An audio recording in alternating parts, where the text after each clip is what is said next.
Bienvenidos a todas las voces ahora en esta continuidad informativa.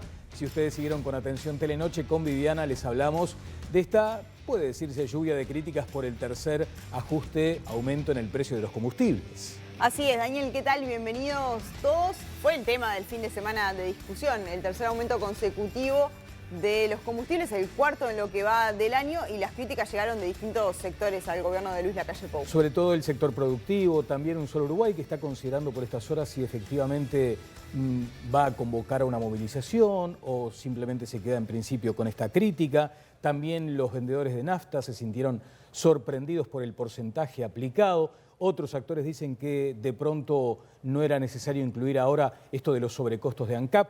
Para hablar de estos temas hemos convocado a dos senadores de la República. Tenemos aquí en piso al senador del Frente Amplio, Alejandro Sánchez, y también al senador del Partido Nacional, Jorge Gandini. Pero además tenemos más temas esta noche. Vamos a estar recordando y homenajeando a la figura de Alejandro Achugarri en la figura de su hijo, Gastón. Exacto, Gastón Achugarri, que ya está acá con nosotros y que además pondrá también en escena algo importante que por estas horas estuvo presente en la reunión del presidente de la República con el coordinador del Frente Amplio, y es evitar las grietas. Vaya si alguien como Alejandro Achugarri trabajó en ese sentido, así que será también un buen momento de todas las voces recordar aquel temple que tenía Achugarri para estas cuestiones de tender puentes. Y vamos a estar también con el ministro de Trabajo, Pablo Mieres, y vamos a hacerle una pregunta concreta que, planteamos en nuestras redes sociales, nuestra cuenta de Twitter. De hecho, los invitamos a participar y a poder votar. ¿Apoya que las empresas privadas tengan la posibilidad de exigir a sus empleados que se vacunen contra el COVID-19? Esta es la pregunta que tenemos planteada y que se la vamos a trasladar al ministro de Trabajo, porque es una temática que está planteada en el mundo, ¿no? Algunas empresas como Facebook lo está implementando. Sí, algunas empresas lo hacen explícitamente y otros, digamos, casi que te lo exigen, pero sin decirlo en esos términos. Senador Gandini, buenas noches, gracias por estar con nosotros una vez más. Buenas noches. En principio, ¿qué siente cuando va ahora al surtidor y carga nafta? No estoy contento, como creo que ninguno estamos contentos. No teníamos en la idea de todo este proceso que iniciamos para bajar el precio de combustible, transparentando sus costos, a partir de una nueva fórmula de cálculo de sus costos, que el petróleo iba a subir lo que subió. Estaba a $50, hoy está a 76. Eso, si aumentan los costos, aumenta el precio en el surtidor, no hay vuelta. Ese aumento de costos que llevó a que aumentara el combustible en el mundo entero, en la región, en los países desarrollados, particularmente en aquellos que no producen petróleo, también se tuvo que introducir aquí con el nuevo sistema del precio de paridad de importación y aquellos factores que son sobrecostos. Nuestro combustible de surtidor tiene sobrecostos que tienen que ver con subsidios de la empresa y con encargos que se le han hecho a ANCAP, que a lo mejor no los tendría que pagar ANCAP, pero que finalmente los paga con el precio de combustible. El subsidio al supergas, el subsidio al boleto, la mezcla de biodiesel en el gasoil, la mezcla de etanol en las naftas, los malos negocios de ANCAP, como el Portland, por ejemplo. Todo eso tiene un costo para ANCAP, que ANCAP lo saca del precio del combustible. Ahora tenemos un sistema más transparente, sabemos cómo se calcula. Recién Castro decía ese otro porcentaje. Bueno, ahora sabemos qué corresponde a cada cosa, pero cuando aumenta el factor principal, que es el petróleo, se puede retener un tiempo, como se retuvo enero, febrero, marzo, pero al final hay que ponerlo, porque si no... Claro. Ahora usted ahí mismo decía que ahí hubo una decisión política, ¿no? Sí, claro. Y fue este mes agregar los sobrecostos de ANCAP. ¿Por qué? Toda la vida se agregaron los sobrecostos de ANCAP. Bueno, pero tratamos en los últimos meses no se hizo. Una decisión política fue no subir el precio en enero, no subirlo en febrero. Digamos que ahí ANCAP perdía unos $30 millones por cada mes. Y fue una decisión política para no agregarle a la pandemia factores extraordinarios que aumentaran costos en la producción, particularmente de aquellos sectores que mantenían la economía funcionando. Se tomaron esas decisiones políticas. El aumento de la vez pasada no incorporó lo que le llamamos el factor X, que son esos sobrecostos. Pero en algún momento hay que ponerlos, y en esta se pusieron. También es verdad que todos tenemos la expectativa que cuando baje el precio del petróleo, que debería bajar, porque es un precio de mercado internacional, debe bajar el precio del combustible. Claro, Eso ahí es está el otro tema, compromiso. ¿no? Eventualmente pueden bajar los precios de los combustibles con una bajada del No, petróleo. eventualmente no, tiene que bajar. Bueno, Tiene que bajar. Veremos, esperemos. Bueno, bien, me esperemos. llama, si no resisto el archivo, usted me llama. Y yo lo llamo. El asunto es que después también baje el kilo de carne, el litro de leche, ¿no? Bueno. Bueno, el litro de leche no es el caso, no es el ejemplo, pero digo, hay precios que ahora se ajustan por este nuevo precio de los combustibles y que de pronto cuando baje el petróleo no va a haber margen para que también esos precios de la canasta bajen. Pero lo vamos a hablar más adelante, vamos a darle la palabra al senador Alejandro Sánchez, al que también le agradecemos mucho. ¿Cómo le va? Buenas noches, un gustazo estar aquí con ustedes. Igualmente, se ha mencionado por estas horas que el Frente Amplio votó este mecanismo de valorar los precios de los combustibles por el precio internacional del petróleo. ¿Qué sucedió ahora que sale esta crítica bastante furibunda en algunos sectores del Frente? Primero, el PPI, que es el precio de paridad de importación, la UCEA lo calcula hace muchísimos años y siempre se tomó como referencia. Tanto para ver si estábamos por arriba de ese PPI, que sería hipotéticamente importar combustibles, como si estábamos por abajo. El gasoil siempre estuvo por arriba del precio de paridad de importación, el gas siempre estuvo por abajo y las naftas estuvieron un poquito por arriba y luego se ajustaron y quedaron equiparados. Por tanto, no hay ninguna novedad en la fijación de precios, no existe tal novedad, ¿no? La única novedad que existe, a partir de lo que se votó, es que cada 2 meses el Poder Ejecutivo va a revisar los precios con un informe de la URSEA y con un informe de ANCAP. Y es el Poder Ejecutivo quien toma la decisión de incrementar o no incrementar los precios de los combustibles. Este Poder Ejecutivo ha decidido, por 4ª oportunidad, incrementar el precio de los combustibles. Se ha puesto como elemento justificador los sobrecostos de ANCAP, ¿verdad? Sobrecosto de ANCAP, que no hay ningún sobrecosto nuevo. Es decir, todas las cosas que se están hablando, los impuestos, el subsidio del boleto, el subsidio que otorga ANCAP para que el mismo precio en cualquier parte del país sea igual, porque no es lo mismo trasladar los combustibles hacia Bella Unión que venderlos en Montevideo al lado del puerto, ¿verdad? Todos esos sobrecostos ya existían. No hay ningún sobrecosto. Es más, bajaron algunos sobrecostos de ANCAP. Porque, por ejemplo, en el gasoil se mezclaba al 5% y el gobierno decidió mezclar al 2,5%. Quiere decir que hay sobrecostos que bajaron. Pero el gobierno decidió agregar este factor X, que este factor X es el factor recaudación. No hay otra explicación. Un gobierno que se comprometió a que si ganaba el Partido Nacional se acababan los aumentos de los combustibles, los ha aumentado de manera sistemática. Un 25%. Un 20% ha crecido el precio del gas. Un 25% el de las naftas, el del gasoil. Y esto lo que termina haciendo es que se encarezca, en definitiva, toda la economía. O sea, hay un afán recaudatorio. Por supuesto. Sánchez. No hay duda porque No es no hay verdad. un solo sobrecosto, no hay un solo sobrecosto nuevo en ANCAP. No se puede demostrar. Ya estaban establecidos todos esos sobrecostos y los definía el Poder Ejecutivo como lo sigue definiendo ahora. Tanto es así que no hay ninguna novedad con respecto a los precios de paridad de importación, que el Poder Ejecutivo acaba de aumentarlos por arriba de la inflación además. Bien. Y quiero terminar con esto. Dale. El gran problema de esto es que encarece la producción y en realidad no paga más las naftas solamente el que tiene un automóvil o un vehículo automotor. Lo paga la gente porque se encarece el aceite, se encarecen los fideos, cada vez son más caros y por eso se han registrado concomitantemente con los aumentos de combustibles subas, por ejemplo, del orden casi del 25% de los aceites, del 14% de la carne. Todo eso lo paga la gente en el almacén que cada día que va, cada vez puede comprar menos porque además tiene menos salario. Gandini. Le voy a leer lo que dijo Carolina Cose en la comisión cuando era senadora y se votó la LUC, se votó este artículo. Dijo, asimismo estamos de acuerdo con que el artículo 236 se revea la metodología de cálculo del precio de paridad de importación, porque debo decir que la metodología actual, la del gobierno anterior, ha conducido a varios errores de apreciación. O sea, se tomaba el precio de paridad de importación, pero con otra metodología de calcular. La LUC cambió la metodología de cálculo. Ahora es la URSEA la que lo fija con criterios objetivos y científicos. Entonces, cambió radicalmente. Segundo, durante los años 2018 y 2019 bajó el petróleo mucho y las naftas estaban 11 pesos por arriba del precio de paridad de importación, sin el X, y el gasoil 6 pesos. Eso fue hacer caja. Esto no es caja. Obviamente que lo que dice Sánchez tiene razón. Cuando uno aumenta el combustible, afecta a la economía de los sectores productivos, del transporte y otras variables, pero nosotros no controlamos el precio del petróleo. Lo que tenemos que hacer es transparentar qué parte del precio del combustible es responsable al precio del petróleo y qué parte es responsable a las ineficiencias o sobrecargas que le ponemos a ANCAP. Nosotros nos hemos comprometido que en 3 años estos subsidios cruzados, estos subsidios a malos negocios de ANCAP, etcétera, los tenemos que eliminar.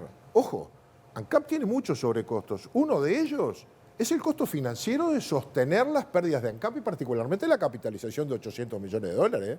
Mire que eso se pide prestado Y como después se dicen, pagan Dick, intereses. lo usaste demasiado obviamente. rápido. Lo En usaste verdad, demasiado esos son rápido. sobrecostos. Perdón, en verdad el sobrecosto más importante, el 57% Es el Supergas. corresponde al Supergas. Sí, señor. Y El 22% corresponde al costo estructural de Portland, que es un negocio que se sabe que es deficitario, sí, y otros, pero la mayoría es Portland.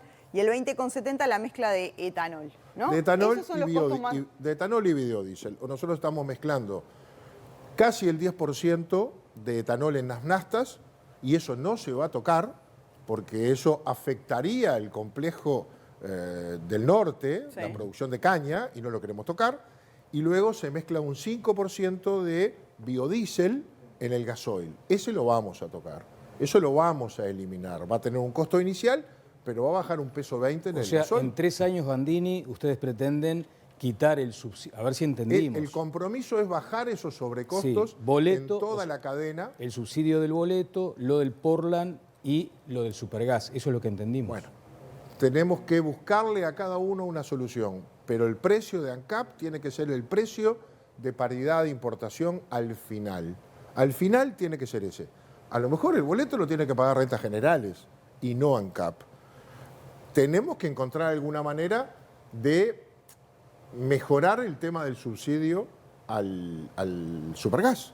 No porque le subamos el precio a quien tiene que estar subsidiado, sino porque hoy también, como es un combustible barato, estamos subsidiando el Supergas de la piscina. Sí, se Eso dijo es que lo es que no bastante puede pasar. Se dice que es bastante irrelevante ese. No tanto. no Todos tanto. compramos, aunque no necesitemos que nos subsidien. A mí me tienen que subsidiar en la garrafa que yo uso en casa. No, yo no soy el objeto del subsidio. Es el producto de calefacción de los más humildes y de cocina de los más humildes. Bueno, a eso lo tenemos que proteger. ¿Cómo se hace? Bueno, eso es complicadísimo. ¿Y el Portland desaparece? Bueno, el Portland o se pone a precio o tiene que tener otros mecanismos. Lo que no puede es subsidiar el gasoil, el mal negocio del Portland. Eso es lo que tenemos que terminar. Y ahí están trabajando, hay un plazo de 3 años. Eso es independiente al movimiento del precio del petróleo. Si el precio del petróleo baja a $50, Dios quiera, usted tiene que ver bajar y yo tengo que ver bajar el precio en el surtidor del combustible, porque vamos a estar equilibrados al precio de paridad de importación, a lo mejor con esos 2 o 3 pesos de más del factor X, pero el combustible finalmente tiene que bajar. Bien. Sánchez. Primero, varias cosas. El año pasado bajó un 20% el petróleo. Este año aumentó un 34%. El año pasado no bajaron los combustibles.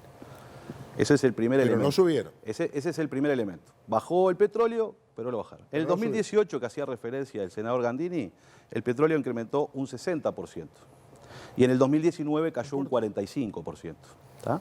En el 2018 no se aumentó un 60% el precio de las naftas, ni de los combustibles, y durante todos los gobiernos del Frente Amplio, el precio de los combustibles se ajustó por debajo de la inflación. Porque este es el elemento relevante para todos nosotros. Es decir, ¿qué es lo que yo tengo para comprar de combustible, verdad?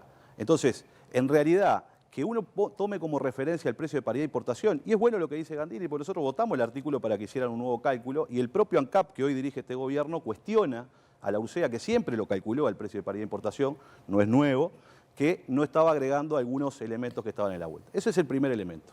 O sea que el paridad de importación siempre existió, hubo definiciones políticas. La definición política es, yo aumento más que la inflación el combustible y por tanto le genero un problema a doña María, al comerciante, al productor, o no lo hago. Este gobierno decidió aumentarlo y lo ha incrementado incluso incumpliendo una promesa de campaña donde se paró diciendo que no iba a aumentar el precio de los combustibles. El otro elemento que dice el gobierno es ANCAP es ineficiente. Bueno, yo le pido que lean el informe que envió el propio gobierno, el informe a la Asamblea General, donde en la página 58 está la grafiquita esta que dice que refinar combustibles en Uruguay, ¿verdad?, es más eficiente que importarlos. ¿Tá? Quiere decir que ANCAP es eficiente. Y esta es la comparación en donde cada barril de petróleo, ¿verdad?, si yo lo importaría en los combustibles ya refinados, si me sale más o menos. En el 2019, dice este gobierno, ganamos 8,4 dólares. O sea que el argumento de la ineficiencia de ANCAP tiene que caer. Cuando hablamos de los precios de paridad de importación, porque estamos hablando de si lo importaría alguien, ¿verdad? Entonces, ¿qué es lo que pasa? Y este gobierno, en enero de este año, incrementó el IMESI a las naftas en un 7%. El IMESI representa de lo que consume cada uno de nosotros en la estación de servicio un 42% del precio de las naftas. Entonces, cuando el gobierno... ¿Y eso quién lo hace? El Ministerio de Economía y Finanzas, ¿verdad? Y en el gasoil, el componente importante, también muy importante en el precio que compramos en el surtidor, no es ANCAP, que representa solo el 42% del costo del gasoil. En realidad es el IVA, ¿verdad? Entonces, el gobierno tiene que asumir que hoy lo que está haciendo es haciendo caja, incrementando, en definitiva, el costo de vida de toda la gente. Ya salió digamos, el comodín de Sendic, era obvio que iba a salir. Sendic no gobierna ANCAP desde el 2014. Y el Partido Nacional pasó desde el 2015 al 2019 diciendo que había que bajar los combustibles, con todos los sobrecostos que ya existen, con el subsidio al boleto, con el subsidio que existe cruzado para, en definitiva, tanto el gas pagarlo menos como que se venda en todo el país al mismo precio, con todos los subsidios y con todos los impuestos, el Partido Nacional pasó 5 años diciendo hay que bajarlo. Y en campaña electoral, además, dijo que bajaba. Yo tengo aquí compromiso por el país. Compromiso por el país. Y dice, utilizar los ahorros generados mediante el mejoramiento de la eficiencia del sector público en la reducción de las tarifas, prioritariamente la de los combustibles y electricidad. Yo escuché al señor presidente decir que tuvimos un ahorro de 600 millones de dólares. En todos los medios, creo que todos los escuchamos. ¿Por qué no bajan los combustibles como se comprometieron? Y ahora agregan un factor X que es un factor, claro, es como el factor clandestino, ¿no? Que nadie lo entiende al X. Lo que hay que hacer es cumplir con lo que se dijo. Gracias, senador. Landini, ¿por qué a los políticos les encanta hacer promesas que no se pueden cumplir? ¿Quién dijo que no lo vamos a cumplir? Y ahora no lo están cumpliendo, Pero hechos, no palabras. ¿Alguien interpretó en campaña electoral cuando la calle Pou prometió eso, que íbamos a bajar el precio del combustible si subía el petróleo a nivel internacional? Según interpretaron que no lo iba a bajar, no iba a aumentar 2 meses en un mes, Jorge. ¿Usted puede dar garantía de que este proceso termina bien? En un mes lo aumentaron 2 veces. Yo creo que sí. Hay varias fuentes que lo ponen en duda. A ver, con cualquier sistema y con cualquier gobierno, en Uruguay, en Argentina o en Canadá, cuando sube el petróleo, sube el precio del combustible. Mírenlo ahora, en Uruguay no es de los países que más se Nunca subió más de un 20%. Pero el punto es políticamente se sostiene esto todos los meses. Pero acá está la gráfica oficial. En octubre el petróleo costaba 41,52. En marzo, cuando asumimos, 65,70. En julio, 74. Bueno, esto que de 41 fue a 74 en menos de un año, el gasoil no se sube hace más de 3 años. Está bien, Gandini, usted... En algún momento tiene que transferir ese costo. Es bueno que le digas que el Frente Amplio no sube el gasoil, Si no, vamos a tener Jorge. que volver a Ahora, usted capitalizar es un acá. político de mucho tiempo. De mucho. Sabe que subir los combustibles todos los meses tiene un costo político que es altísimo. Bueno, entonces, políticamente, a ver, ¿esto se nosotros sostiene? y el Frente Amplio votamos este sistema. Lo votamos porque transparenta los precios reales. Ahora lo vamos a derogar. Bueno, si quieren derogarlo, deróguenlo. Está en el referéndum. Pero bueno, es parte de su incoherencia. Lo votaron. Le puedo leer las cosas a favor que dijeron. No. Y después el PIT-CNT los trajo a derogar lo que Nosotros, votaron. Artículo 2, nosotros 3, lo 16, votamos, pero no 2, para 35, que aumentara sistemáticamente los combustibles. Bueno, Jorge. dice lo porque que el votaron, artículo dice no cada dice. 60 días El a lo artículo no máximo. dice que tenés que aumentar, ni Pero siquiera claro, el artículo no dice que tenés que aumentar en función de los precios de paridad de ¿Pero quién importación. cree que nosotros lo votamos para aumentar? Y porque Lo aumentamos, los hechos. aumentamos para rebajar, ese es nuestro compromiso. Pero los Ahora, hechos demuestran lo contrario. Pero cuando la votamos, la LUC es de abril del año pasado. En octubre costaba 41, ahora cuesta 74. Pero precisamente por esos No estaba argumentos, Jorge, en el ¿sabe cálculo. qué pasa? Hay veces que la ciudadanía común y corriente, nosotros, vemos cómo se embreta el sistema político en promesas que tienen que ver, por ejemplo, en este caso con los combustibles y también con los impuestos. Entonces, cuando se sabe perfectamente Impuestos que no pusimos, ¿eh? No, me estoy refiriendo Aumentaron a lo el que muchas IMESI, veces... aumentaron el No, IVA, señor, por aumentaron favor. el IMESI, el Señor, IVA. Si me nosotros permiten, dijimos que no si me íbamos a permiten, aumentar lo que le impuestos, quiero no transmitir... Y ahora no, hay un Jorge, impuesto a a la ver, rendición de lo cuentas. que explico es bastante sencillo Dale. y claro. O sea, en campaña, hay dos asuntos que parecen tener muy buen rating, para hablar en términos televisivos. Anunciar que se van a bajar impuestos y anunciar que no se va a subir el precio de los combustibles. Y la gente muchas veces confía. ¿Qué sucede? Cuando ocurre lo contrario, la gente pierde confianza. ¿Y sabe qué? Ahí perdemos todos. Bueno, nosotros aspiramos a recuperarla cuando en los próximos meses baje el precio del petróleo, que sin duda va a bajar, y podamos decirle a la gente, acá estamos cumpliendo, bajó el precio del combustible. Ese es nuestro objetivo, además de hacer algunos cambios que permitan bajar el precio de combustibles, mejorando la eficiencia de ANCAP y descargándole Pero bajar es que yo pague algunas más en el responsabilidades que tiene. Bajar es que yo pague igual o menos en el surtidor. Porque después Sí, que usted pague menos. Sí. O sea, si el petróleo baja a $50, a ver, tiene el anuncio, tiene que decir, bajó el combustible. Y bajó, voy al surtidor y tengo que comprarlo más barato. Vamos, si eso no pasa, yo interpelo al ministro. Porque nosotros entramos, claro. Usted me llama. El punto es que, ¿qué pasa si no baja el petróleo? Bueno, se si dispara. no baja el petróleo, con este sistema o con el que usted quiera, el combustible va a subir, como pasó siempre con los demás sistemas. El asunto no es ese. El asunto es pasa que que cuando da el mucha petróleo, inestabilidad. Entonces, cuando el ¿para qué petróleo prometer? costaba $30, el combustible no bajaba. Está bien, el Ustedes punto es que recuerdan esto da no mucha bajaba. inestabilidad a la población todos los meses. ¿Está bien? Bueno, El de hecho, mundo con es Viviana así, hoy, hay mire lo que inestabilidad. decíamos hoy acá en Telenoche, ¿no? Porque además, ¿qué sucede? Hay también una expectativa del sector productivo porque muchos de ellos votaron lo que ustedes entendían era un cambio en la política. Ahora bien, ¿qué sucede, por ejemplo, con la Federación Rural? Habló la presidenta de la Federación. Dijo que en definitiva esto indignaba en algún caso y que además la frustración crecía. Hay un comunicado de las gremiales que hablan de una frustración en crecimiento. Y además son sectores que uno puede llegar a entender razonablemente que en gran medida tiene votantes de los partidos fundacionales. Sí, señor. ¿Cómo se le responde a esta gente que está produciendo? Yo comprendo el estado de ánimo. Ahora, miremoslo objetivamente. Estamos en una etapa en que los commodities subieron todos. La carne que producimos subió de precio, el arroz subió de precio, la soja subió de precio, a precios que no teníamos, de 300 y pico, 330, estamos arriba de $500 la tonelada de soja. Los commodities subieron. El petróleo es un commodity que no producimos. Y así como hoy vendemos mejor, también es verdad que hay factores como el precio del dólar y como el valor del petróleo, del barril de petróleo, afectan a nuestra producción. Y obviamente ese es un commodity que compramos afuera y subió. El que vendemos también subió. Estamos en esos momentos de la economía post-pandemia que tienen estos movimientos. La estabilización tiene que tender a bajar. También a lo mejor baja el precio de la soja, ¿no? Y el de la carne y el del arroz, porque van a venir etapas nuevas de la economía mundial. Usted no entiende hoy el planteo que hace. ¿Cómo no voy a entender? Lo comprendo, lo entiendo. No estoy cómodo en esta posición, como no lo estamos ninguno de nosotros, no estamos felices por esto. La ministra de Economía tampoco debe estar feliz, porque el aumento del precio del petróleo indexa la inflación y están haciendo enormes esfuerzos para controlarla dentro del rango meta, abajo del 7%. Pero cuando sube el petróleo, hace subir en cascada otros precios e influyen al final en la inflación. O sea, felices no estamos, queremos que el petróleo cueste $50, no 70. Pero cuando cuesta 76, y de alguna manera hay que transferirlo, porque si no la diferencia alguien la paga. ¿Y quién la paga? ANCAP.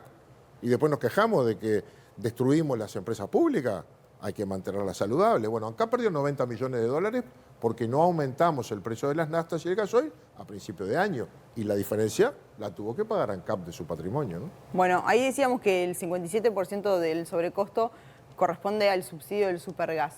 Para el Frente Amplio, ¿qué hay que hacer ahí? Bien. El supergas es pero primero me interesa esto el siguiente. Yo creo que con esta política, en realidad no hay certezas para nadie. Yo no sé cuánto voy a gastar de combustible de venir de mi casa al canal y un inversor no sabe cuánto va a ser el costo, en definitiva, de un componente central de la energía para ver si decide hacer una inversión en otra o no. El costo de los combustibles y de la energía en cualquier país que pretende desarrollarse tiene que ser estable. Y lo que tiene que suceder no es que si aumenta el petróleo, que esa es la justificación, es una justificación exógena, de afuera del país, ¿no? Es algo que nosotros no manejamos y como es de afuera no.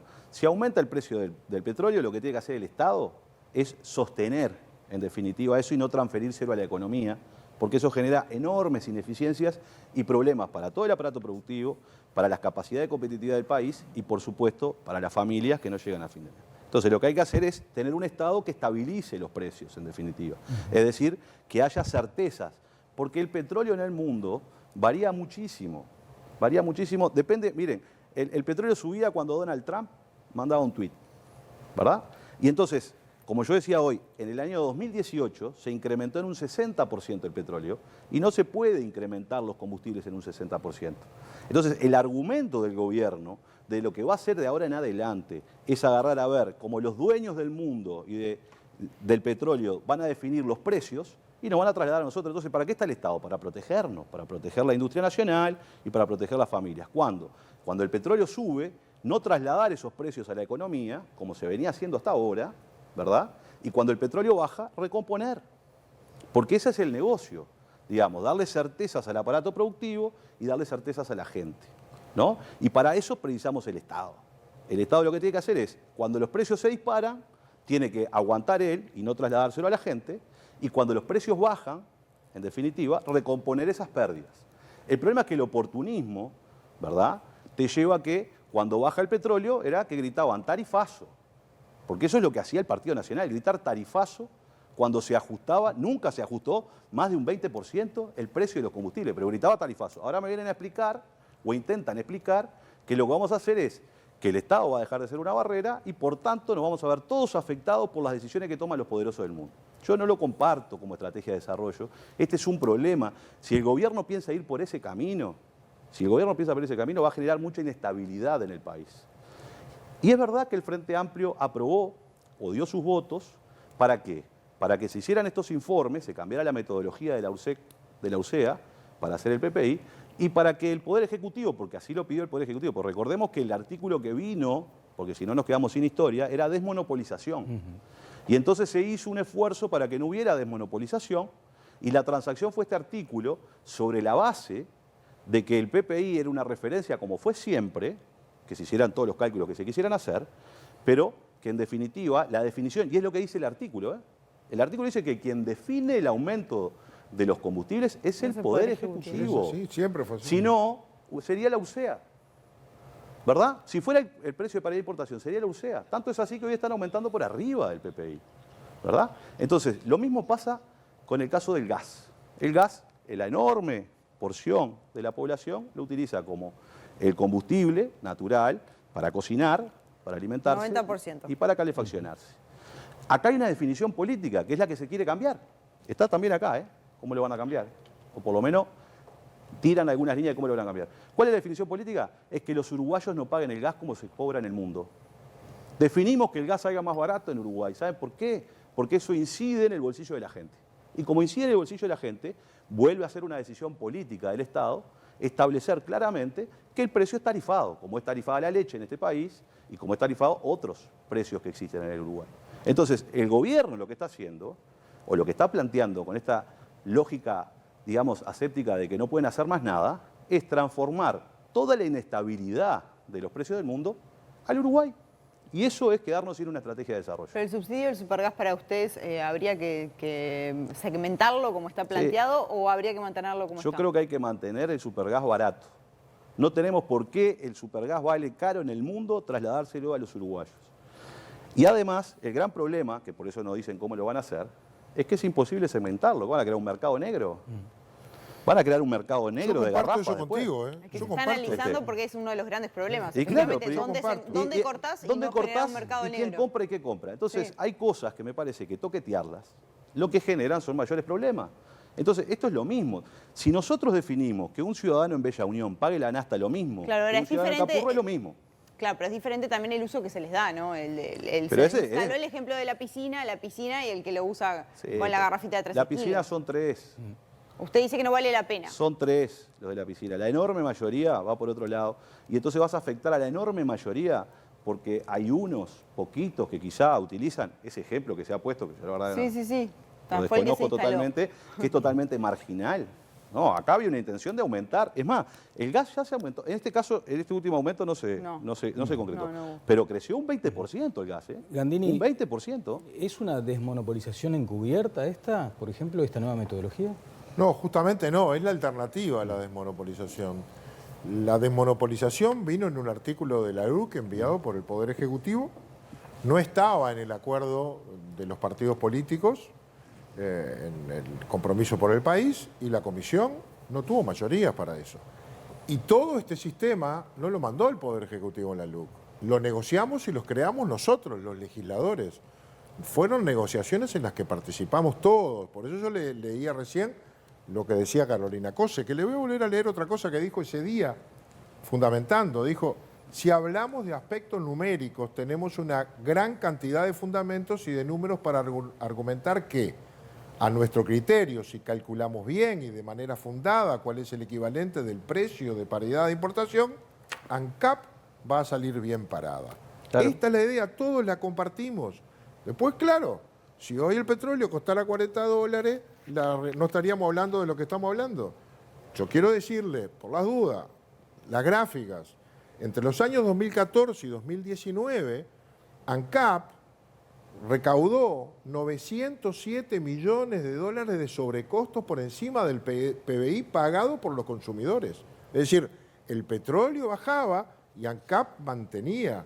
Eso generó 907 millones de dólares, sin contar la capitalización que tuvimos que hacer de ANCAP, que se sigue pagando. O sea, hubo una diferencia, una brecha, que esa sí hizo caja, para rentas generales o para tapar los malos negocios de ANCAP, porque mientras tanto ANCAP seguía haciendo malos negocios. Entonces, eso es lo que queremos evitar, es decir, que en la punta del surtidor estemos pagando otras cosas. Quizás con el gas, que no va a eliminar el subsidio, quizás ese subsidio no lo tenga que pagar el productor y lo tenga que asumir, por ejemplo, rentas generales, Sánchez, o al menos una parte. Sánchez decía recién que es algo que también se ha escuchado bastante, cómo puede hablarse de un ahorro en un momento de pandemia, por ejemplo, o cómo puede hablarse de ese ahorro en un momento donde por tercera vez en poco tiempo tenemos un ajuste en el precio de los combustibles. Y se habla de un ahorro porque somos finos. Podríamos decir que se terminó el despilfarro. Ese es el ahorro. No hacer malos negocios. O queremos hablar de Gas Sayago, que también afecta a CAP y afecta a UTE. Y los 200 millones de dólares. Podemos hablar del puerto que le regalaron a la Podemos hablar, no, decime cuáles son los gastos que hicimos en el puerto nosotros indebidos. Sí. No. No, lo entregaron Hubo por 60 una años. cantidad. No. Eso lo vamos a discutir después, no es para hoy. Claro, bueno, pero yo podemos puedo hablar de discutir una lo que vos cantidad de otras cosas que han generado gastos indebidos, que es lo que estamos controlando. Ese es el ahorro. ¿O se están tapando el agujero que quedó? Obviamente, si nos quedaron con un déficit fiscal de 5 puntos cuando habían prometido 2,5. Está bien, pero igual cuando se prometió bajar los combustibles en campaña electoral, el caso Sendik ya estaba sobre la mesa, la capitalización también, Sí. nada de eso cambió. Entonces se hizo una promesa que hasta el día de hoy no está cumplida. Me pasa la Y factura no sé- cuando No, terminemos bueno, de pero gobernar. el punto es que los bolsillos están afectados Bueno, hoy, Gandini. sí, está bien, pero el petróleo acaba de subir. Tampoco no. Y si mañana reventara el dólar y tuviéramos una crisis financiera, los efectos van a llegar. Porque nosotros tomamos esas condiciones del mundo, no las imponemos. Entonces hay cosas que también hay que ponerlas. Entonces me parece que en este momento juzgar todo por lo que está pasando en este momento no es justo. El punto es que si sigue subiendo, va a subir Y si sigue subiendo, va a seguir Entonces subiendo. no hay Y garantía de nada. salvo que el petróleo que nos dijo Vázquez que habíamos descubierto esté, salvo que tengamos petróleo, Vázquez nos Está había dicho difícil. que teníamos. Salvo Pero no me diga eso, que hicieron la promesa de obviamente campaña en que base va a aument- eso, pero Gandini. obviamente Toda la que va a culpa del aumentar la frente. nafta. Toda la culpa. Mirá, Pero a mí lo me de parece- Gas Sayago. Pero dos o tres vos tenés cosas. una Me parece que solución si sube toda el la petróleo para que no suba toda el la culpa del combustible. frente. Sí, en el 2018 subió un 60% y no se trasladó a Pero, precio. pero No teníamos se un trasladó a margen precio. así. Entonces, Por Dios. el gran problema que estamos teniendo es que el gobierno fundamenta todo por el pasado. No. Todo está por el loco. pasado. Nosotros pensamos en el todo futuro.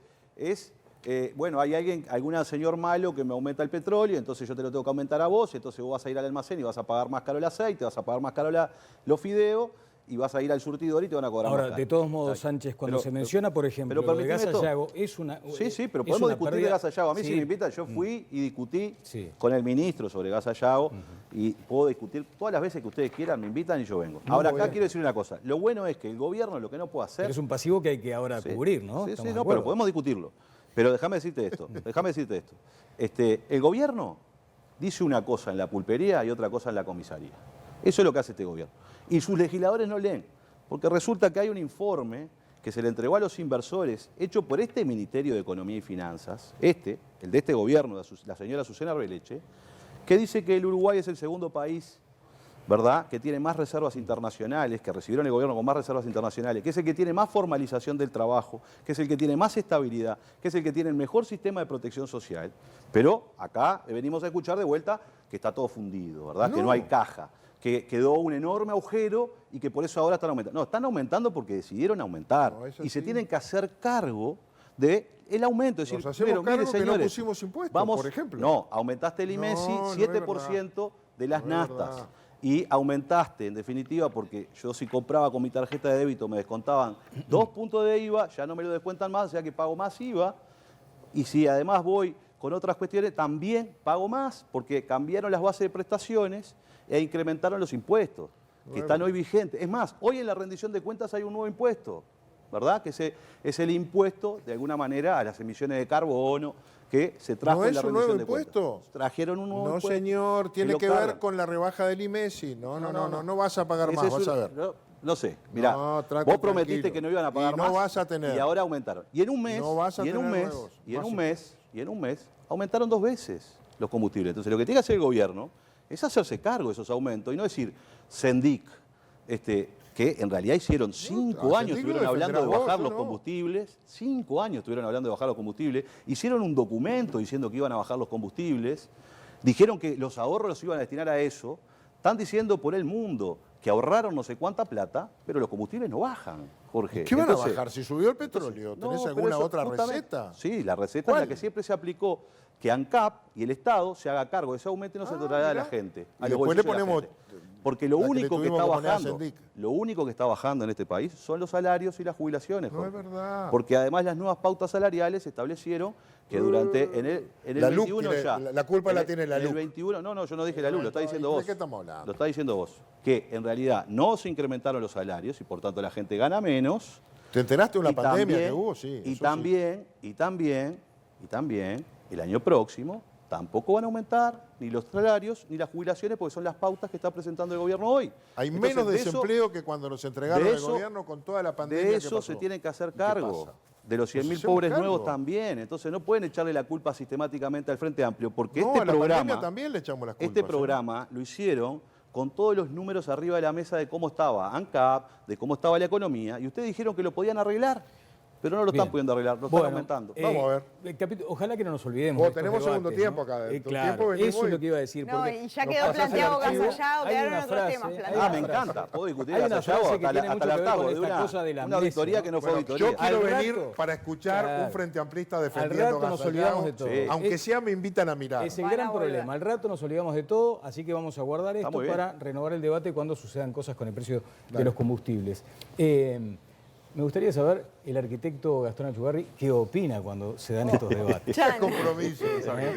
Cuando se No dan- lo hagas entrar así. No, vamos eso sí a que es un ponerlo- compromiso. Vamos a ponerlo Ahí- en tono. aunque sea. Exacto. Gastón Achugarri, el arquitecto Achugarri, hijo del ex ministro Alejandro Achugarri, que nos visita y que yo creo que no hay uruguayo que más o menos conozca de nuestra historia más reciente que no valore aquel gesto, aquellas actitudes, aquel talante, el temple del ministro Achugarri en uno de los peores momentos que vivió Uruguay, sin duda, ¿no? Sin lugar a dudas. Y bueno, vamos a hablar con Gastón, pero antes tenemos un tape para compartir y te invitamos a verlo con nosotros. Gracias.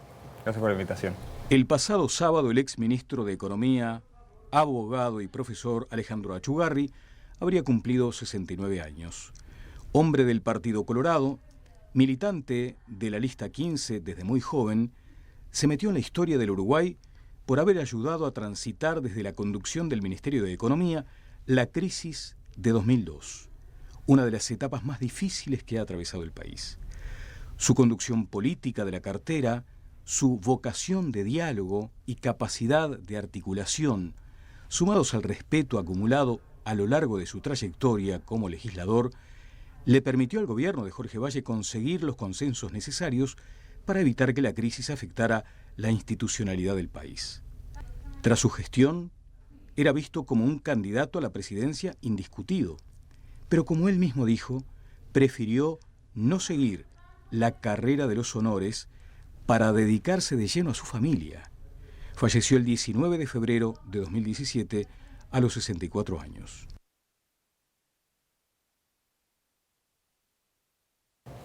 Bueno, allí estaba el recuerdo para el exministro Achugarri. ¿Cuál es la primera sensación? Además de agradecerte tu presencia, claramente. Gracias a ustedes por la invitación. Bueno, para mí es un honor que se tomen un tiempo el programa para recordar a mi padre. Esto fue de fecha ahora. Y yo lo primero que quiero recordar de él, en mi calidad de hijo, es cómo fue como padre, que creo que para él sería lo más importante por lo que se lo recuerde. Después de que falleció, en esa difícil tarea que es ir a la casa a clasificar un poco las cosas o archivar la vida de una persona en cajas de lo que se queda, de lo que se va, encontré un currículum que le iba a presentar para alguna conferencia de algún tema. Entonces, breve currículum de su actividad. Y él lo empezaba diciendo padre de 3 hijos. Y después seguía con los diferentes lugares que ocupó el gobierno. Entonces, para él haber sido padre, sí, siempre nos decía a nosotros que había sido el desafío más grande de su vida y el que menos certezas tenía de haber hecho un buen trabajo o no. Porque algo tan complejo y tan importante era como crear parte del hijos. currículum. Claro. Tremendo. Y en el informe lo que se manifiesta es que era un casi seguro presidenciable y optó por la familia, ¿no? Sí, eso tiene como varias aristas. Sí, hay una cuota importante familiar, porque en el momento que sucede la crisis y se da que tiene que asumir el ministerio, nosotros como familia veníamos golpeados.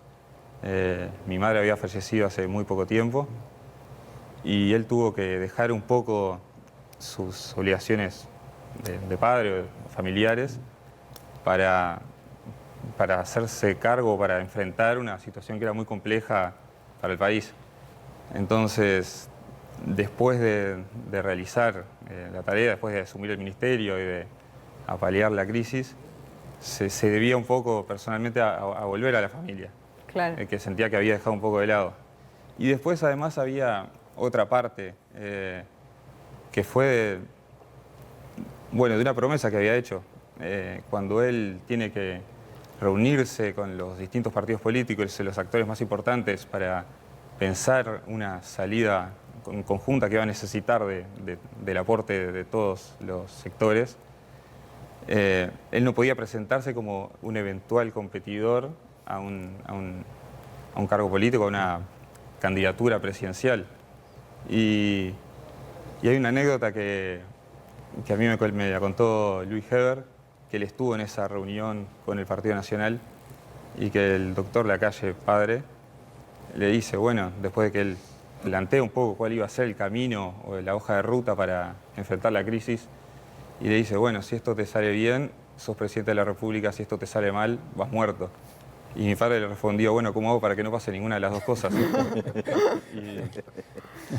Gastón, ¿y qué recuerdos tenés vos de ese momento de la crisis de tu padre? No sé, ¿tenés alguna imagen que te venga a la cabeza? No sé cuántos años tenías. Sí, tengo una imagen muy marcada. Nosotros las grandes decisiones o las grandes cuestiones familiares importantes las resolvíamos en el living de la casa, en Solimar, sí, donde vivimos con mi padre y donde él siguió viviendo toda la vida.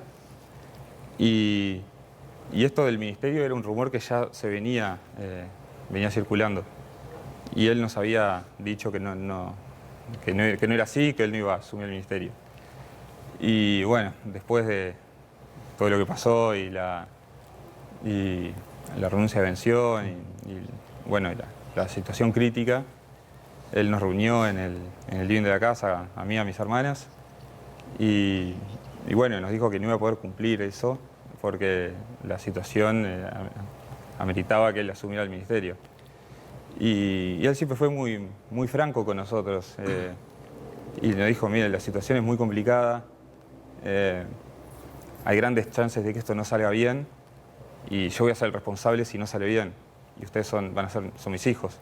Entonces, él estaba muy dolido en ese momento por exponer a sus hijos a quizás una situación futura que no hubiese sido agradable.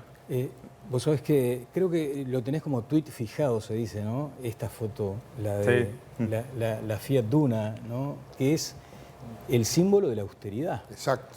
es ni más ni menos, que fue lo que practicó. O sea, acá no hubo poses. Él efectivamente era austero.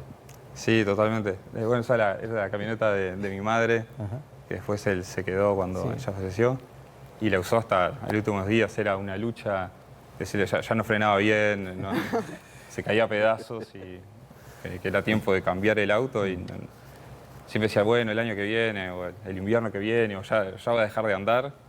Y bueno, al final el auto lo sobrevivió. Ajá. Sí, esto es el símbolo de la austeridad. Y cuando hablabas vos también, ¿no?, de aquel talante para establecer puentes, hay que recordar que estuvo la dirigencia política dialogando mucho en un momento donde el país lo necesitaba. También organizaciones sociales, hay que recordar, por ejemplo, el fenomenal papel que tuvo la dirigencia de AEBU de aquel tiempo, con el que Achugarri también habló mucho, ¿no?, con un gremio con el que Achugarri habló mucho. Y cuando ves esto que a veces tenemos la sensación que es como un deterioro de la convivencia democrática, cuando ves estos grados de crispación, ¿te da para analizar desde el lugar que forjaba tu padre qué está pasando ahora? Sí, sí, hay una sensación de que como de extremos, ¿no? Sobre todo en el ámbito político. A ver, cuando mi padre asume el ministerio, no es que cayó y como era un hábil articulador o negociador, logró surcir los retazos de toda una sociedad.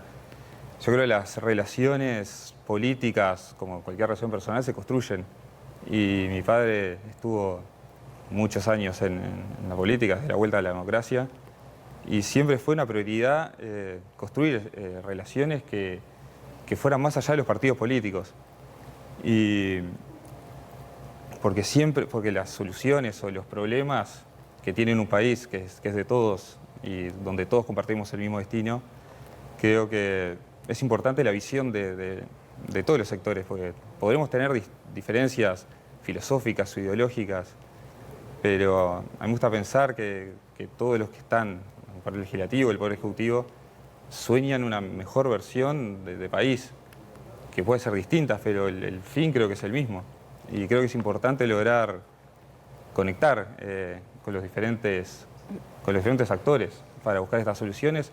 Y si no hay soluciones o si las visiones son demasiado encontradas o enfrentadas, quizás administrar los disensos o administrar estas diferencias, porque si encima de los malos momentos hay un gran choque político, son los más vulnerables los que lo sufren. Entonces, claro, y él se integró al Poder Ejecutivo, pero había estado en el Poder Legislativo, ¿no? Era un conocido para el Parlamento, y eso quizás en ese momento de crisis también sirvió mucho, ¿no? Porque era una figura, eso, que se conocía en el día a día y también transmitía determinada confianza que era imprescindible para un momento de crisis terrible que vivía el país, Sí, ¿no? mirá lo que dice un ex integrante, además de todas las voces. Alejandro, el legislador que más desafiaba la inteligencia, con quien debatir era un desafío que engrandecía, enorme tipo. En el mejor de los recuerdos, Pepe Vallardi, que compartió con él también etapas legislativas. Claro.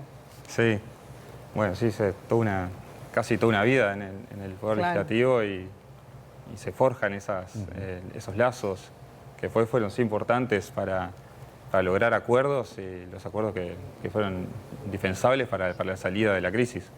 Bien. Jorge, ¿qué recuerdo tenés vos de Achugarri? Bueno, teníamos casi la misma edad. Y yo también estuve mucho tiempo en el Parlamento, en cámaras diferentes, pero tengo el recuerdo de un ejemplar, si lo tengo que definir, un ejemplar servidor público. Un tipo austero, honesto, derecho, frontal, trabajador impresionante. Lo recuerdo en su despacho, lo recuerdo siempre con su barrita de chocolate y su refresco cola a cualquier hora. Podía no comer durante todo el día porque trabajaba mucho y hasta cualquier hora, siempre que no le faltaran Esas cosas. esos dos Y las energizantes. milanesas también, creo, ¿no? Creo que habitó un Pero bar en esos busca de las energizantes milanesas. tenían que estar siempre, los mandaba a comprar. Y lo recuerdo con una enorme capacidad de diálogo, porque uno hablaba con Achugarri, con el flaco Achugarri, y lo que veías, te transmitía siempre era paz, siempre quedabas tranquilo, porque era confiable, porque tenías un buen diálogo construido durante el tiempo, pero porque nunca podía esconder esa sonrisa de esos enormes dientes que te transmitía en su tono, en su seguridad, paz en los momentos más difíciles. Era un referente realmente. Yo creo que fue el indicado para tomar el gobierno, el ministerio en ese momento, por todo lo que había construido y todo lo que lo caracterizaba. Después te puedo hacer un montón de anécdotas, pero Bueno, para resumirlo ahí, ¿no? Claro. Alejandro, ¿qué Bueno, recuerdo tenés vos? A mí no me tocó No. digamos, compartir, digamos, ni la cámara de eso, pero sí tengo cuentos de esa época. De esa época. En esa época, el coordinador de la bancada de senadores, en el momento más crítico en que Achugarri había agarrado el ministerio, era Alberto Curiel. Sí. Y la coordinadora del Frente Amplio de Diputados era Lucía Topolansky. Y contado por Lucía, entre otras cosas, todos los días se llamaban por teléfono. El ministro de Economía todos los días llamaba por teléfono, en este caso a la oposición, para, bueno, ponerlo al tanto de lo que se venía haciendo, qué estaba haciendo. Porque a mí me parece un elemento muy importante y es esta idea de la necesidad de acuerdos. Y los acuerdos no siempre son para estar de acuerdo. Claro. También se acuerda en dónde tenemos diferencias. Sí, señor. ¿No? Porque eso es muy relevante. Porque la voluntad de diálogo no elimina las diferencias. Claro. Lo que hace es encontrarle un espacio de convivencia política para que esas diferencias se puedan expresar con el máximo de los respetos por el otro, por las ideas del otro y de la otra, que representan un pedazo de mi país, ¿no? Entonces, me parece que algo que te contaban todos los compañeros era, bueno, vos sabías que en una persona podías confiar, porque sabías lo que pensaba, sabías dónde tenías las diferencias, y él sabía que no ibas a poder acordar en algunos temas, pero sí en los que podías acordar, bueno, trabajemos para eso, que nuestras diferencias no nos lleven a que en los temas que podemos tener acuerdos, no los podamos hacer. Yo, claro, era muy chico, no tan chico, tenía 22 años, soy del 80, pero claro, andaba en la vuelta del Palacio Legislativo en otras cosas, y yo creo que sí, que hay otra definición clara. Pusieron a un político al frente de conducir uno de los principales ministerios en un momento de mucha crisis. Claro. Y eso también es otra clave, que es la clave de la política. De la política. Claro. Por supuesto que se precisan informes técnicos, los técnicos es muy importante, pero después la política es la que termina resolviendo y acordando. Entonces, yo sí lo tengo que definir como alguien que no fue contemporáneo mío, pero que sí importó muchísimo en el país y sigue importando hoy.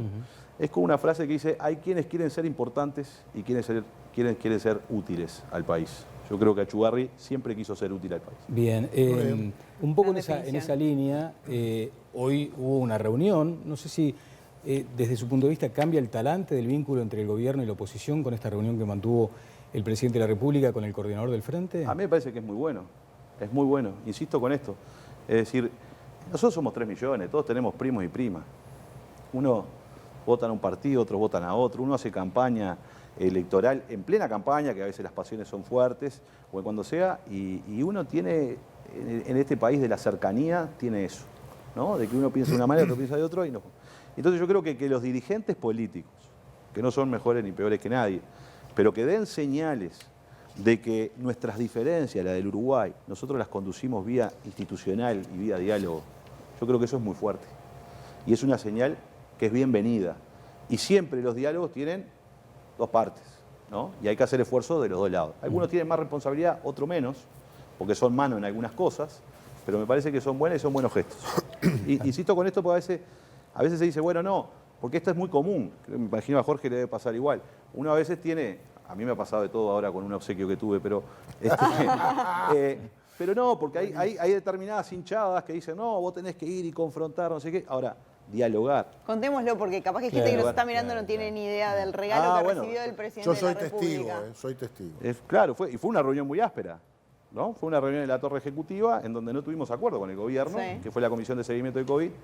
Y bueno, a partir de algunos comentarios que elogiamos de alguna manera el Le diseño. elogió el mate, dígalo El directamente. termo, El termo. Sí, el termo, está Y- bien. Y bueno, y entonces después el presidente dijo, te voy a mandar uno de regalo. Y bueno, llegó. Y llegó.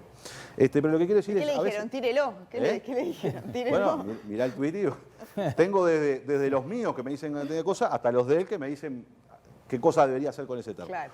Pero más allá de eso es Está bravo. el dialogar, Es que las redes son- no invisibiliza las diferencias, que siguen siendo profundas, pero que las podemos poner arriba de una mesa y confrontar con claridad. ¿Qué es eso? Todos queremos una mejor versión del Uruguay, ¿no? Bueno, hay caminos distintos, ideas distintas y bueno, Bien. se Gandini. discuten. Y es un gesto muy republicano, y los gestos hablan mucho más que las palabras. Y ese es el Uruguay que hay que mantener. Diferencia, eso es lo que nos diferencia de nuestros vecinos y de buena parte del mundo, la capacidad de diálogo que existen entre los diferentes. El valor del sistema democrático, de la tolerancia, del espacio para hablar, eso es muy republicano.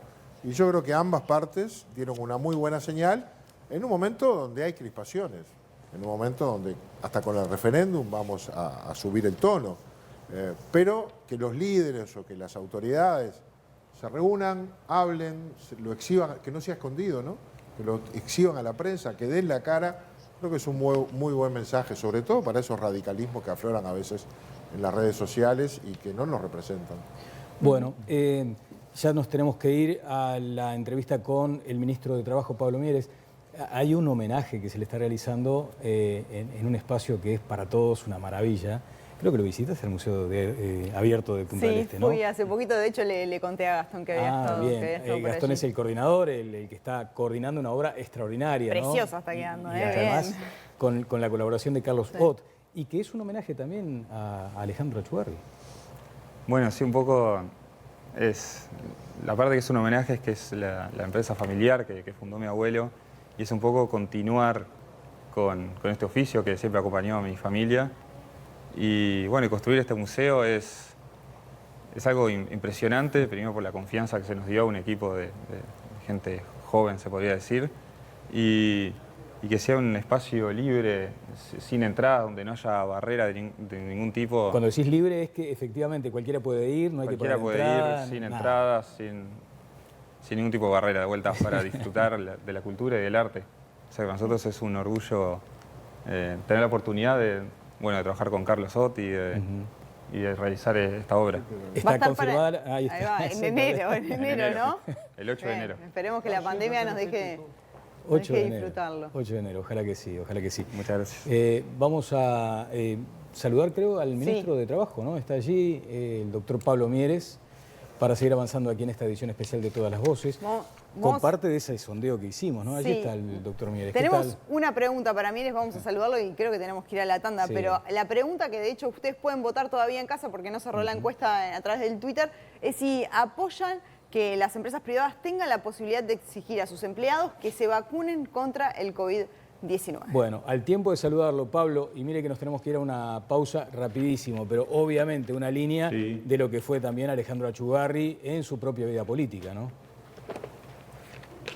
Sí, eso les iba a pedir, la posibilidad de hacer también un gran reconocimiento a Alejandro, que tuve la gran suerte de tratarlo mucho y de reconocer esas cualidades espectaculares que terminan todos hablando de los acuerdos y de la necesidad de encontrarnos entre los uruguayos. Eso es lo que convoca el recuerdo de Achugarri, una austeridad republicana de fondo, una inteligencia brillante, una capacidad de diálogo sobresaliente y una calma, una paz, como decía bien Jorge, yo comparto absolutamente. Era un tipo fuera de serie que le hizo un gran aporte al país y por eso todos lo recordamos con esa misma calidez que él sabía transmitir en el vínculo con todos nosotros. Bien. Ya vamos a estar, Pablo, con otros temas con usted, obviamente. No soy fisionomista, pero había una cuestión que tenía que ver con, no sé si la mirada, ¿no? Y su rictus. O sea, no había forma de que uno supusiera que estaba de mal. Siempre estaba Siempre con una especie de sonrisa. un equilibrio perfecto, una cosa, ¿viste?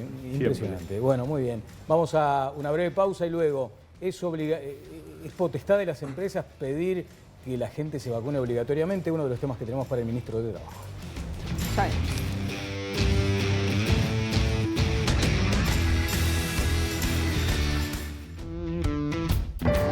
Viví el puesto. Viví Uruguay. Gastronomía, estilo y tradición en uno de los lugares más lindos de Carrasco. El puesto, la parrilla tradicional de Montevideo.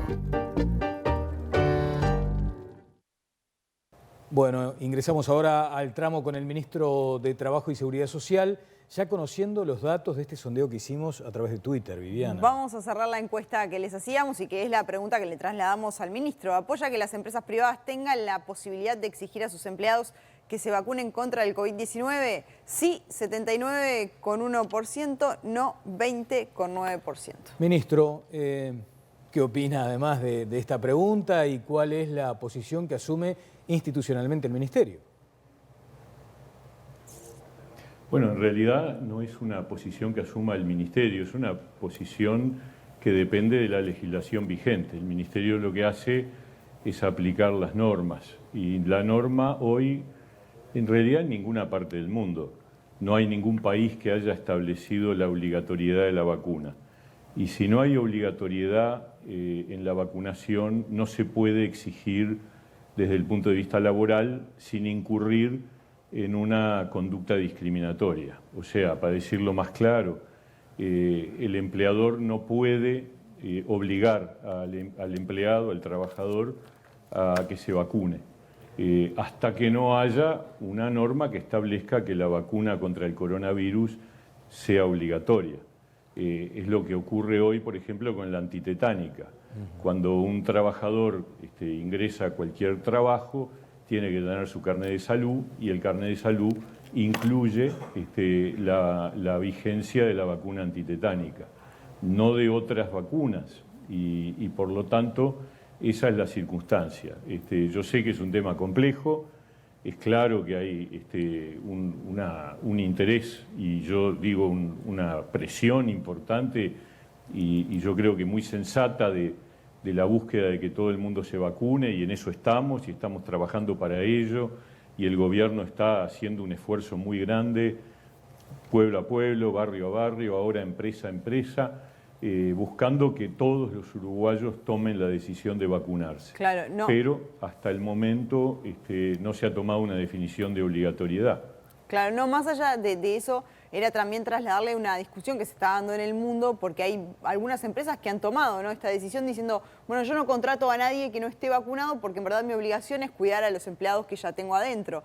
Y en cierta medida los estoy exponiendo si traigo a alguien que no está vacunado. Entonces, esta discusión está instalada en el mundo del trabajo a nivel mundial. Entonces, más allá de que la vacunación no es obligatoria, es ver cómo se está analizando por si efectivamente alguna empresa en Uruguay decide dar este paso. ¿El Ministerio cómo se para? Bueno, a ver, primero una cosa son los vínculos laborales preexistentes, en esto no hay ninguna duda, cualquier conducta que tome un empleador con respecto a un trabajador porque no se ha vacunado, sea de despido, sea de marginarlo de sus tareas habituales, implica una discriminación y por lo tanto, si hay una denuncia, obviamente debe haber una sanción con respecto a esa conducta discriminatoria. Más allá de que me guste o no me guste, yo soy partidario de que todo el mundo se vacune, pero una cosa es eso y otra cosa es la obligatoriedad legal. Otra cosa es el criterio de la contratación. El empleador, cuando no tiene vínculo laboral con una persona y está seleccionando personal, podría utilizar ese criterio sin hacerlo explícito. Si lo hiciera explícito, entonces también estaría discriminando. Ahora, si un empleador en la búsqueda de contratar a una persona toma como criterio tener en cuenta si hay o no vacunación, nadie puede determinar que eso sea discriminación, salvo que lo diga expresamente. Claro. Esa es la situación real. Otra cosa es el derecho de admisión, ¿no? O sea, cuando una determinada actividad implica el ingreso de público, ahí sí quien organiza esa actividad tiene derecho a establecer criterios para la admisión de las personas, por ejemplo, a un espectáculo. Claro. Por ejemplo, exigir que estén vacunadas las personas que ingresen al Expo Prado, como se está anunciando ahora en estos próximos tiempos. Eso es perfectamente válido, lo mismo a un espectáculo, a un cine, etcétera, ¿no? Sí, lo del pasaporte. Ahora, ministro, usted, obviamente la ley es pareja, por lo tanto, estamos de acuerdo en que no hay excepciones planteadas en este momento. Lo que sucede, y de hecho el debate en el mundo ha tenido precisamente estos aspectos en la mesa, es que hay sectores muy sensibles, y mencionamos apenas algunos: el de la salud, ni que hablar, el de la producción de alimentos, toda esa cadena alimentaria, el del cuidado de adultos mayores. ¿Usted comprende que allí sí hay una presión, como decía usted, un interés en que por lo menos haya un cambio de legislación? Es un tema que tendríamos que analizar en cada caso, porque son casos justamente específicos. Por ejemplo, la vacuna contra la hepatitis B es obligatoria para el personal de la salud. Ahí tenemos un ejemplo de una obligatoriedad asociada a un tipo de trabajo. Yo creo que además el debate recién comienza porque el requisito previo de la obligatoriedad es la accesibilidad universal, es decir, que la vacuna sea un bien al que pueda acceder cualquier ciudadano. Esto recién está ocurriendo en algunos países y todavía la gran mayoría de los países tienen procesos de vacunación que están menos avanzados que el nuestro. Claro. Entonces, en realidad, mientras no haya un acceso universal, una disponibilidad de acceder a la vacuna para cualquier ciudadano, el debate de la obligatoriedad está como demorado. Sí, pero el modelo yo creo que recién empieza, que va a dar para mucho. ¿Sí? No, digo, el ejemplo que usted cita de la vacunación obligatoria de hepatitis B, ¿podría eventualmente ser algo que a futuro se considerara con el coronavirus? Es una posibilidad. Obviamente no soy yo quien toma esa decisión porque tiene que ver más que nada con una mirada de política sanitaria. Nosotros somos los encargados de la política laboral y por lo tanto lo que sí tenemos que hacer cumplir son las normas en lo que tiene que ver con las reglas de juego de las relaciones laborales. Y está claro que una cosa que no se exige como obligatoria no se le puede exigir como obligatoria al trabajador para ser trabajador, ¿no? Ese es el estado de situación, pero repito, yo creo que esto recién empieza, que va a ser un debate seguramente muy, muy interesante, muy rico y muy profundo, ¿no es cierto? Por ahora esas son las reglas de juego, creo que hay buenos argumentos para un lado y para el otro. El cuidado de la salud también es un bien universal y colectivo, y la construcción de la salud pública depende de que todos mantengamos ciertas conductas. Entonces, desde ese punto de vista, uno puede hablar a favor de una eventual obligatoriedad. Por otro lado, está la libertad del individuo de que elija qué hacer con su cuerpo. Son valores que realmente son muy, muy serios los dos y que ciertamente están arriba de la mesa, ¿no? Bien. Ministro de Trabajo Pablo Mieres, le agradecemos mucho por estos minutos aquí en Todas las Voces. No, un gusto, que pasen bien. Bien. Y allí sobrevuela o subyace esto de la libertad responsable, si se quiere también, ¿no? Con esto de las vacunas obligatorias o no. Gandini. La práctica muestra cosas curiosas. El director de Clínica Villar dijo o resolvió que no podía hacerse prácticas, estudiantes hacer la práctica en la clínica si no estaban vacunados. Pero curiosamente enfermeros y médicos que trabajan en la clínica no están vacunados y no los obliga a los estudiantes. En la práctica pasan estas cosas. La Guía Nacional de Vacunación para Personal de la Salud establece desde el 2007 por decreto, no por ley, que para trabajar en la salud con atención directa o indirecta de pacientes hay que estar vacunados con la hepatitis B. Y luego establece que algunos médicos tienen otras vacunas. Por ejemplo, pediatras que atienden niños muy pequeños tienen que tener otras vacunas. Y si vas a trabajar a cualquier lado te piden carnet de salud. Y ahí tenés que estar vacunado contra el tétano. Entonces, yo creo que se va a ir incorporando, porque se dan esas curiosidades. Mañana alguien dice, bueno, para entrar a este evento hay que estar vacunado, derecho de admisión. Ahora, ¿los trabajadores que están ahí no están vacunados? No sería muy lógico, ¿no? Si exige que los que entran a ese restaurante, digamos, estén vacunados, tiene mozos, cocineros, parrilleros, que no están vacunados. Yo creo que esto lo vamos a empezar a discutir Sí, tiempo cómo nos se va a va ir llevando a algunas laudando. conclusiones. Sánchez, ¿cómo ve el tema? Bueno, la verdad que tengo una enorme duda de qué es lo que hay que hacer. Y además creo que es un tema que hay que empezar a estudiar en profundidad, porque también se está dando una cosa en que la humanidad ha logrado vencer a las bacterias. Digamos, las bacterias las tenemos bastante controladas. Y se viene estudiando y viendo algunos informes que se están haciendo en el mundo, pareciera ser que estamos en presencia de lo que van a ser las pandemias de virus, que tienen otro componente muy distinto, que tiene estos efectos producto de la globalización, que tiene el efecto de que un solo país no se salva, ¿no? Hay varias discusiones mezcladas acá, ¿no? O sea, ¿las vacunas son de la humanidad o no son de la humanidad? Porque si nosotros vacunamos el 100% de los uruguayos, pero los argentinos no se pueden vacunar, el virus muta, tiene un montón de complejidades. Esta situación que se planteaba aquí, ¿no? O sea, el personal de la salud, yo voy a un hospital ¿a qué? A que tengo una enfermedad, una afección, a que me curen. Y si el que está ahí no está vacunado y está contagiado, entonces fui a que me operaran y salgo con COVID. Es complicado, ¿no? Y por otro lado está el tema, claramente, que bien decía el ministro, que tiene que ver con la no discriminación, etcétera, etcétera, en los lugares de trabajo. Entonces es muy complejo este tema, ¿no? Sí, como o la sea, voz. es un tema que vino para quedarse. Probablemente hay quienes dicen por ahí que vamos a tener otras pandemias, ¿no? Que el tiempo de las pandemias llegó como un problema serio y entonces empiezan a discutirse estos temas, ¿no? Entonces yo francamente creo, yo apuesto, me parece, primero a convencer que la gente se vacune, ¿no? Que es importantísimo para cuidarse ella y por tener una responsabilidad, porque vivimos en sociedad, uno tiene corresponsabilidad con lo que pasa en esa sociedad, ¿no? No es solo lo que me pasa a mí individualmente, sino es qué pasa con los que me rodean, ¿no? Entonces, la verdad, no lo tengo claro, debo confesarlo, pero es un tema que creo que hay que trabajar y debatirlo, hay que pensarlo. es muy difícil de tener una posición hoy tajante, Claro. ¿no? Gastón, ¿vos cómo ves el tema? Estás en el ámbito privado, pero bueno, también has lidiado con esto. Sí, hemos lidiado y un poco, como se ha dicho, hay razones